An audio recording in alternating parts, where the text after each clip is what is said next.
So guys, जैसा कि हमने पिछले एपिसोड में देखा कि जीएन की पावर से सभी काफी डर रहे थे। जीएन की एम्परर ब्लड लाइन जागृत हो गई थी। जियाशा वहां से डरकर भाग गया। जीएन ने उसे रोका नहीं क्योंकि जियोयान की हालत काफी ज्यादा खराब थी। काफी दिनों तक रिफाइनमेंट की वजह से उसकी बॉडी कमजोर पड़ गई थी। जीएन ने उसे अपना ड्रैगन फिनिक्स से ब्लड दिया ताकि वो जल्दी ठीक हो सके और उसने हेकिंग को जियोयान को सेफ रखने की जिम्मेदारी सौंपी थी। जीएन ने तीनों ड्रैगन आइलैंड के लोगों को वार्न किया कि इस एशियन वर्ल्ड ड्रैगन का सिर्फ एक ही रूलर है और वो ड्रैगन एम्परर है। इसके अलावा और कोई ड्रैगन किंग मायने नहीं रखता और जल्दी वो उन तीनों ड्रैगन किंग की ब्लड लाइन को छीन लेगी। सभी डरकर वहां से भाग गए थे। जियोयान को भी होश आ गया। उसे पता चला कि उसकी बॉडी में स्पेशल पावर है जो ड्रैगन स्केल आर्मर था, जो जीएन के ब्लड की वजह से हाईएस्ट लेवल का था, जिससे जियोयान लड़ाई के वक्त खतरनाक हमलों से बच सकता था। जीएन वादे के मुताबिक 3000 हेवनली ड्रैगन को ड्रैगन आइलैंड पर ले आया था और ये वो जगह नहीं थी जहां वो रहना चाहता था, इसीलिए उसने जियोयान को ही अब अपना मास्टर मान लिया। जियोयान एक फियर से थंडर से भरी हुई जगह पर आ गया था जहां वो अपने हेवनली अर्थ पपेट और बाकी पपेट को रिफाइन करने लगा। साथ ही अब जियोयान हेवनली फ्लेम की मदद से उस थंडर को रिफाइन कर रहा होता है ताकि वो इससे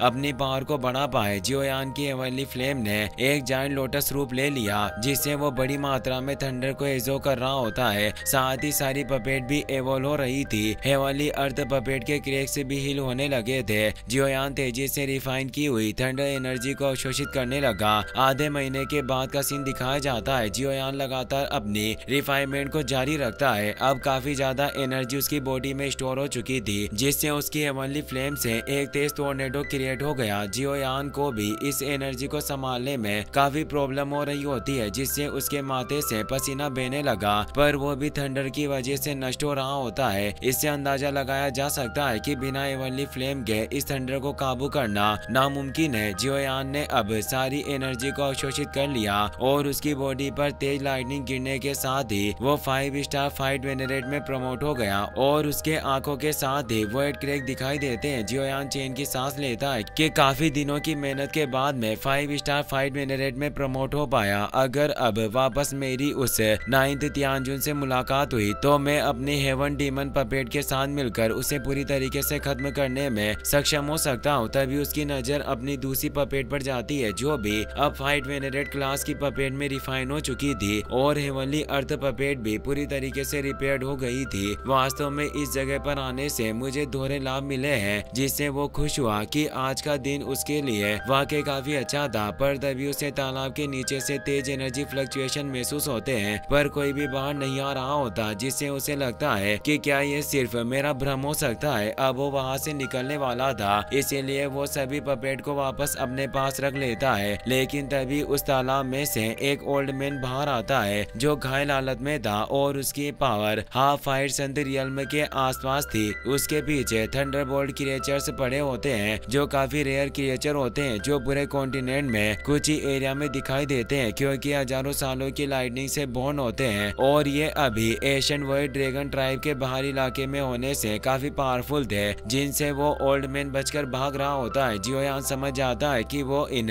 थंडरबोल्ट मॉन्स्टर्स का सामना नहीं कर सकता, इसीलिए वो भी जल्दी से जान बचाकर भागने लगता है। पर उन थंडरबोल्ट मॉन्स्टर्स का मेन टारगेट ओल्ड मैन था जिस पर लगातार वो थंडरबोल्ट से अटैक कर रहे होते हैं। जियोयान दूर आकर ये देख रहा था। वो कहता है कि थंडरबोल्ट क्रिएचर कोई ऐसे जानवर नहीं है जिनका आसानी से सामना किया जा सके। अगर इन क्रिएचर ने मुझे थोड़ा सा भी छू लिया तो मुझे चिंता है कि मेरी बॉडी का एक अंश भी नहीं बचेगा। वो ओल्ड मैन लगातार उन क्रिएचर से बचकर भागने की कोशिश कर रहा था जिसके लिए वो वॉइड पोर्टल्स का सहारा ले रहा होता है, पर उन थंडरबोल्ट मॉन्स्टर्स की स्पीड काफी फास्ट थी जिससे ओल्ड मैन उनसे पीछा नहीं छुड़ा पा रहा होता और लगातार उन क्रिएचर से टच होने से बचने की कोशिश कर रहा होता है। पर तभी उसकी नजर जियोयान पर पड़ जाती है। वो सोचता है कि शायद मैं इस लड़के की मदद से बच सकता हूँ और वो उन थंडरबोल्ट्स के साथ जियोयान की तरफ बढ़ने लग जाता है और जियोयान से बोलता है कि यंग फ्रेंड क्या तुम मेरी मदद कर सकते हो। पर जियोयान डर जाता है और कहता है कि तुम इन सब में मुझे क्यों घसीटना चाहते हो, मेरे पास आपकी मदद करने की कोई एबिलिटी नहीं है। पर वो बूढ़ा काफी चालाक होता है। वो जियोयान से आगे निकल जाता है ताकि वो थंडरबोल्ट्स जियोयान पर अटैक करे, पर ओल्ड मैन को पता चल जाता है कि जियोयान की पावर सिर्फ 5 star star fight venerate level पर है, जिससे वो हैरान रह गया कि तुम अपनी इस छोटी सी पावर के साथ वर्ल्ड थंडर पुल में चले आए, क्या तुम अपनी जिंदगी के साथ जुआ खेल रहे हो? जियोयान कहता है कि मैं यहाँ अच्छे से ट्रेनिंग कर रहा था, आप ही हो जो मेरे लिए परेशानी खड़ी कर रहे हो और मैं भी मुसीबत में पड़ चुका हूँ और फिर भी आप मेरी ताकत का मजाक उड़ा रहे हो। जियोयान काफी स्पीड से अब आगे बढ़ता है ताकि उन थंडरबोल्ट मॉन्स्टर्स से बच सके। ओल्ड मैन हैरान था कि इस लड़के की पावर सिर्फ 5 स्टार फाइट वेनरेट में होने के बावजूद ये काफी ज्यादा फास्ट है, पर वो सोचते हैं कि ये बच्चा मेरे जितना फास्ट नहीं हो सकता और वो जल्दी से आगे निकल जाता है और कहता है कि बच्चे पहले इस जगह से मैं निकलूंगा, और वो एक वाइट पोर्टल खोलकर वहां से निकल जाता है। जियोयान सोचता है कि ये एक कमीना है जो यहाँ से चला गया और मुझे इन मॉन्स्टर्स के साथ फंसाना चाहते हैं। थंडरबोल्ट मॉन्स्टर तेजी से जियोयान के पीछे आ रहे थे। इसी के साथ ये सीन यही कट हो जाता है, पर कुछ ही देर में जियोयान एक वाइट पोर्टल खोलकर उस जगह से बाहर निकल आया। उस पर थंडर अटैक हुए पर उसे कुछ नहीं हुआ था। वो कहता है कि वास्तव में इस वाइट थंडर पुल की गहराई में क्या छिपा हुआ है जो इतना खतरनाक थंडरबोल्ट मॉन्स्टर्स यहाँ पैरा दे रहा है, और वो बूढ़ा जरूर अंदर कुछ ढूंढ रहा होगा और यहाँ तक कि उसने उस क्रिएचर्स को मेरे पीछे लगा दिया। ये सब काफी डरावना था। तभी वो ओल्ड मैन वहाँ जाता है। जियोयान उससे डर रहा था, इसीलिए वो तेजी से दूर हो गया। ओल्ड मैन कहता है कि लड़के तुम्हारी स्पीड इतनी भी खराब नहीं, तुम काफी जल्दी उस जगह से बाहर निकल आए। जियोयान कहता है कि तुम्हारी वजह से ही मैं उस प्रॉब्लम में फंसा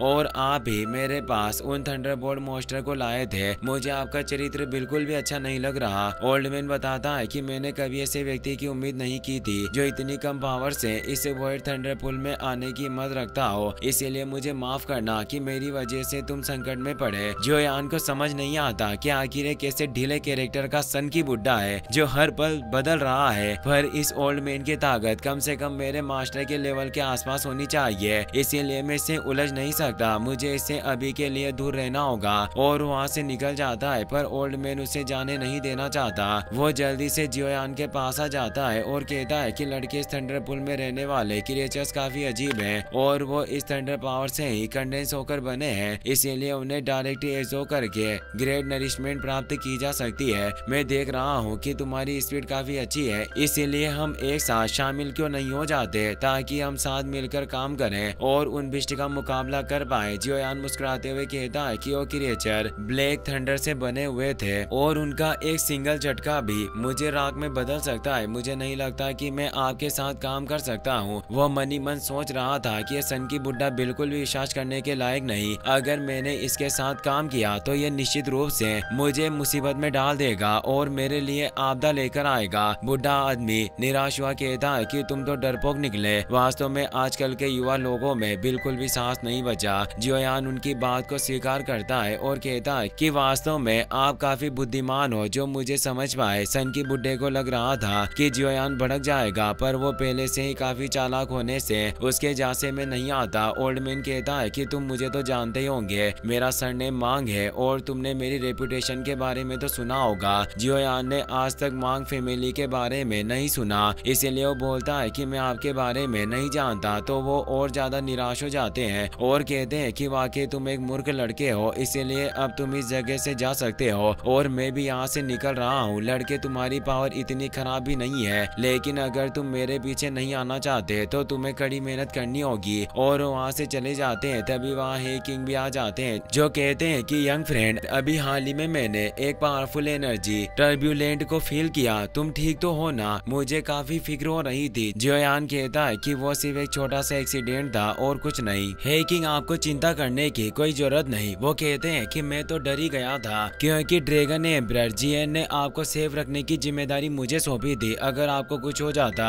तो शायद ड्रैगन एम्परर जीएन मेरी खाल उधेड़ देती, इसीलिए अब हमें चलना चाहिए। और दोनों वहाँ से एक वाइट पोर्टल के थ्रू निकल जाते हैं। वो ओल्ड मैन भी ये सब सुन रहा था। वो कहता है कि यह लड़का एशियन वाइट ड्रैगन क्लैन का साथी है। आखिर इस लड़के के जैसा आम आदमी एशियन वाइट ड्रैगन क्लैन के साथ कैसे जुड़ सकता है? और इसका नाम जियोयान था, जो मुझे थोड़ा सा जाना पहचाना सा लग रहा है। वहीं अब हम ड्रैगन पैलेस में जीएन को देखते हैं जो अभी भी ड्रैगन फिनिक्स से ओरिजिन फ्रूट की बची हुई एनर्जी को कंज्यूम करने में लगी हुई थी। जियोयान हे किंग के साथ वहाँ आ जाता है और उन्हें रेस्पेक्ट देते हैं। जूली हैरान होते हैं कि इतने कम समय में जियोयान 5 स्टार फाइट वेनरेट में पहुंच गया, पर वो उन्होंने इस सक्सेसफुल एडवांसमेंट के लिए उसे बधाई दी। अब वहाँ किंगलिन भी आ जाती है जो जियोयान को देखकर खुश होती है। जियोयान देखता है कि किंगलिन की power 6 star fight venerate realm में पहुंच गई। किंगलिन बताती है कि यह सब एशियन ड्रैगन टॉम में मौजूद ड्रैगन एनर्जी की वजह से हुआ, जिससे मैं 9 हेडेड सेलेस्टियल सरपेंट की सोल को रिफाइन कर पाई। जियोयान इस मदद के लिए एल्डर को थैंक्स कहता है। जूली कहते हैं कि यह सब किंगलिन का भाग्य था जो वो इस सरपेंट की सोल को रिफाइन कर पाई। जियोयान देखता है कि जियन अभी भी नहीं जागी और उसे उसकी काफी फिक्र हो रही थी। जूली कहते हैं कि तुम्हें जियन की चिंता नहीं करनी चाहिए, हमारी ड्रैगन एम्परर अब खतरे से बाहर है, पर उन्हें इस ड्रैगन फिनिक्स ओरिजिन फ्रूट की बची हुई पूरी पावर को रिफाइन करने के लिए अभी भी काफी लंबा समय लगेगा और वो काफी जल्दी जाग नहीं पाएगी। जियोयान कहता है कि मैं और ज्यादा देर ड्रैगन आइलैंड पर नहीं रह सकता और वैसे भी यहाँ मुझे काफी लंबा समय बीत गया है और अगर अब भी मैं वापस नहीं लौटा तो मेरे मास्टर काफी चिंतित हो जाएंगे। जूली भी उसकी बात को समझते हैं और उसे एक जेट स्लिप देते हुए कहते हैं कि अगर तुम फिर कभी हमारे ईस्ट ड्रैगन आइलैंड पर आना चाहते हो तो बस इस जेट स्लिप को क्रश कर देना, जिससे हमारी दुनिया के स्पेशल स्पेस में स्पेशल चैनल ओपन हो जाएगा और आप यहाँ पाओगे। अब वो दोनों उनसे विदा लेकर वहाँ से निकल जाते हैं। वहीं हम फाइलिंग स्टार पवेलियन में मास्टर याओ लाओ और फेंग जियान को देखते हैं जो जियोयान का इंतजार कर रहे थे। याओ लाओ को एहसास हो जाता है कि जियोयान वापस आ रहा है। तभी जियोयान और किंगलिन वहाँ जाते हैं और वो दोनों उन्हें रेस्पेक्ट देते हैं। फेंग जियान को एहसास होता है कि जियोयान की पावर पहले से काफी बढ़ गई है और किंगलिन की पावर में भी काफी वृद्धि हुई थी, इसीलिए वो बोलते हैं कि इस ट्रिप से शायद तुम्हें काफी लाभ मिला। जियोयान कहता है कि मैं एशियन वर्ल्ड ड्रैगन में कुछ मामलों को सुलझाने के लिए चला गया था और वहाँ मुझे कुछ अच्छे अवसर मिले जिससे मैं अपनी पावर को बढ़ा पाया और मेरी ताकत अब 5 स्टार फाइट में रियल्म में पहुंच चुकी है। फेंग जियान बोलते हैं कि तुम वाकई काफी ज्यादा इम्प्रेसिव हो। एशियन वर्ल्ड ड्रैगन ट्राइब के साथ इस तरह के कनेक्शन रखना वाकई कोई छोटी बात नहीं। याओ लाओ भी बोलते हैं कि जियोयान तुम काफी अच्छे समय पर लौट कर आए हो क्योंकि मुझे एक गुड न्यूज मिली है। जियोयान पूछता है कि आखिर कौन सी खबर है जो इतनी ज्यादा अच्छी है। वो बताते हैं कि मुझे प्यूरिफाइंग लोटस डीमन फ्लेम के बारे में जानकारी मिली। जियोयान इससे चौंक गया क्योंकि उसे हासिल करना चाहता था। इसी के साथ ये एपिसोड यहीं पर खत्म हो जाता है। वीडियो पसंद आया हो तो लाइक करना और अपने दोस्तों के साथ शेयर करना ना भूलें। Thanks for watching.